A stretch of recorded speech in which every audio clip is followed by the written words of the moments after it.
Hi guys! For today's video, tuturuan ko kayo ng tutorial about using RemNote. Nagawa tayo ng mga flashcards for reviewer. For example, ito nagawa ko na. Ayan, identification, tracking the project performance against Chuchuchu. So for example, mag-isip ka ng sagot, tapos pag nakasagot na ako, pipindutin ko lang yung show answer.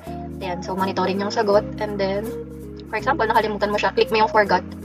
Pag kinlik mo yan, yung question na to mauulit sa dulo na part para ma-review ka ulit. Pero kapag pinilit mo yung easily recall, hindi na siya mauulit kasi na tandaan mo siya agad or na-answer mo siya agad. Kasi recall with effort, yun, partially recall. Pag itong tatlo yung pinindot nyo, babalik ulit yung tanong or mauulit-ulit yung tanong para ma-review ka. So, for example, easily recall. Ayan. Show answer. O, nakalimutan ko. Ulitin niya yan. Ito, identification. Show answer. Tapos, kunyari, ayan.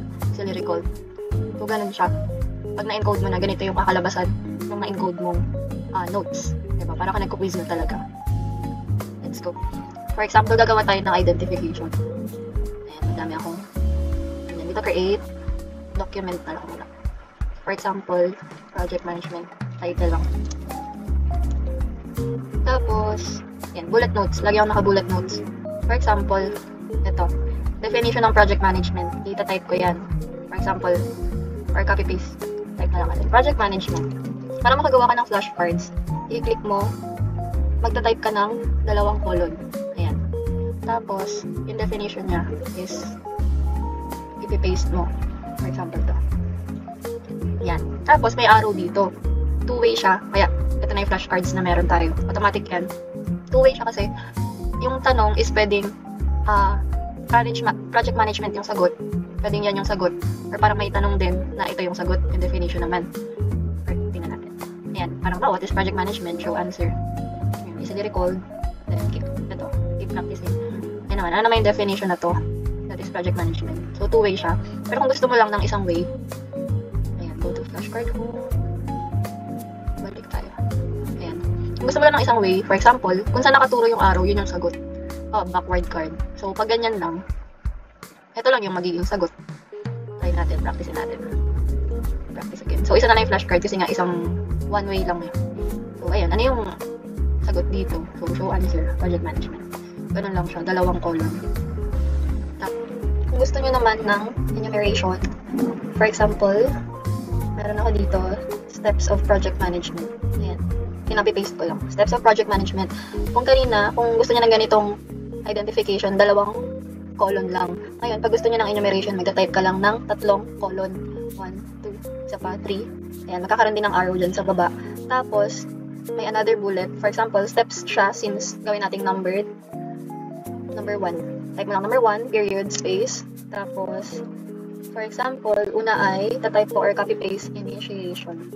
Then, pangalawa, planning, execution. Tapos, monitoring and closing. Ayan. Pag na-type mo na yan, kiklik mo tong arrow na to, ibig sabihin yan two-way ulit, diba? Naka-two-way siya. Yung flashcard direction. Pag naka-two-way siya, ibig sabihin, yan nga, 2 yung pwedeng maging answer. Tapos, pag gagawin mo lang na, for example, ito lang yung gusto mong maging answer, yung 1 to 5. Kiklik mo ulit yung arrow, syempre tuturo mo kung saan gusto mong sagot. Pag dyan, forward naman. Kasi pag forward, ayan, so nakaturo siya sa baba, so ito yung sagot na lalabas. Pag sa flashcard, so tingnan natin yung kinalabasan, nung in-input natin notes, practice, flashcards. O yan.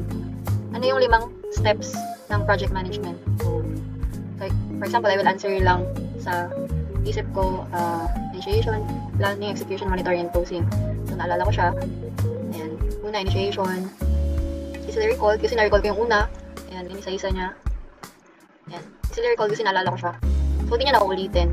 Tapos, for example, ayan. Ito na yung tinype natin kanina.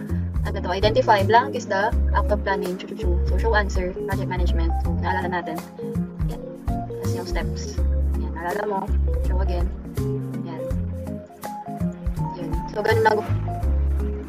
Another thing, if gusto nyo lagyan to ng definition, again, type 2 colon, tapos yung definition ng initiation. So, copy-paste ko lang. Naka 2 arrow na naman siya. So, gagawin ko lang isang arrow kasi ang gusto ko lang maging sagot is yung initiation. So, click mo ulit. And then, backward kasi para nakaturo siya dun sa initiation. Same goes with the rest. So, sample natin.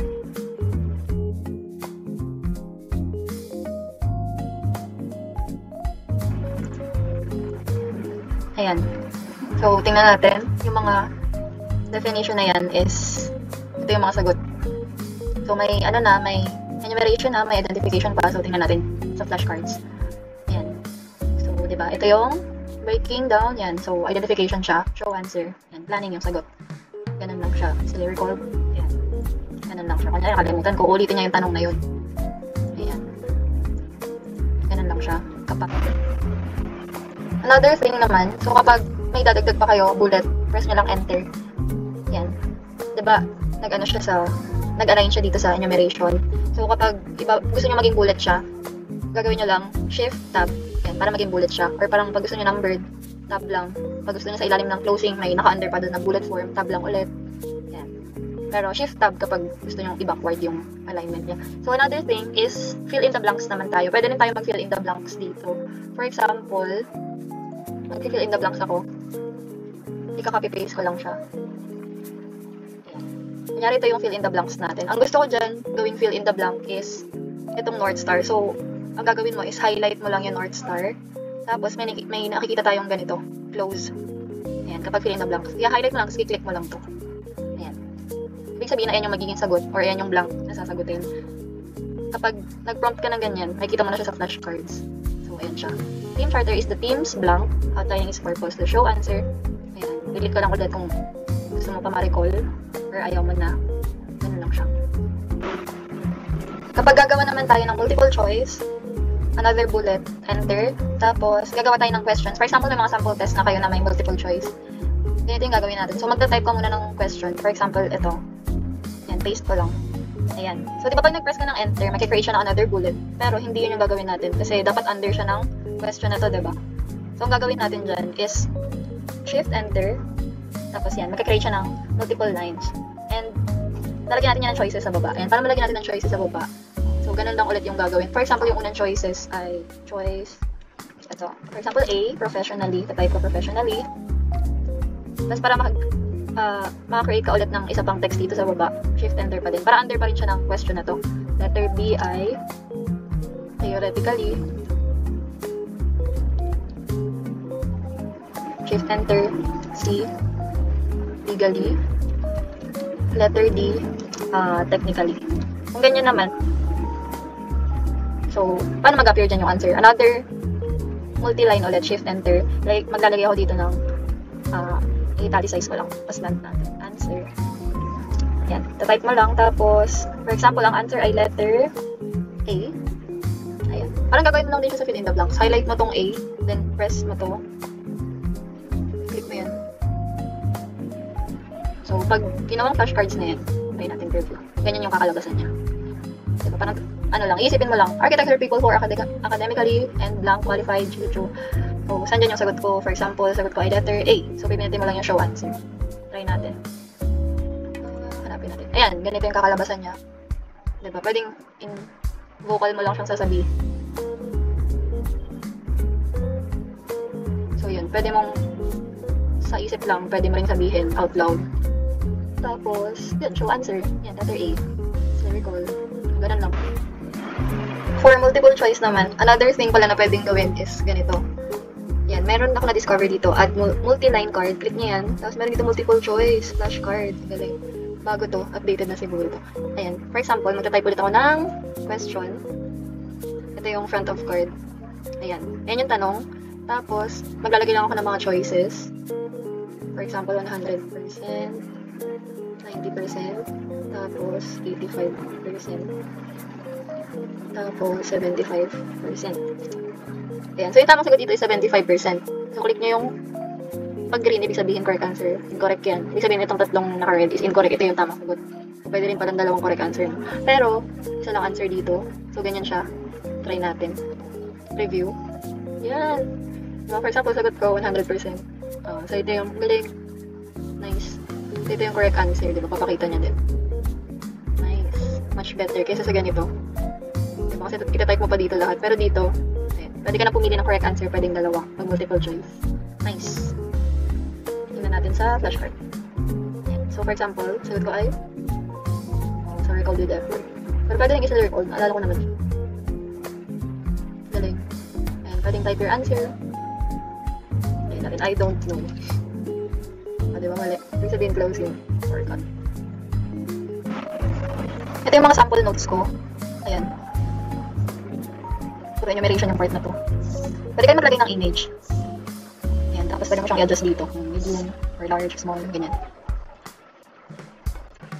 Tapos may sample pa dito na for example yan. May mga subfolders din pwede kayo mag-create. Ito. Ayan yung kanina. Ayan. Ito naman pwedeng dalawang fill in the blanks. Pwede rin isa lang. Ayan. Ganyan siya. Ito enumeration. Ito fill in the blanks to. May enumeration din. Ito identification to kasi yung arrow nakatulong sa answer na to. Ganyan lang siya. Tapos, dito lang sa taas. Practice flashcards. Ganyan siya. Yan, enumeration. Ang blank is a discipline. Chuchuchu.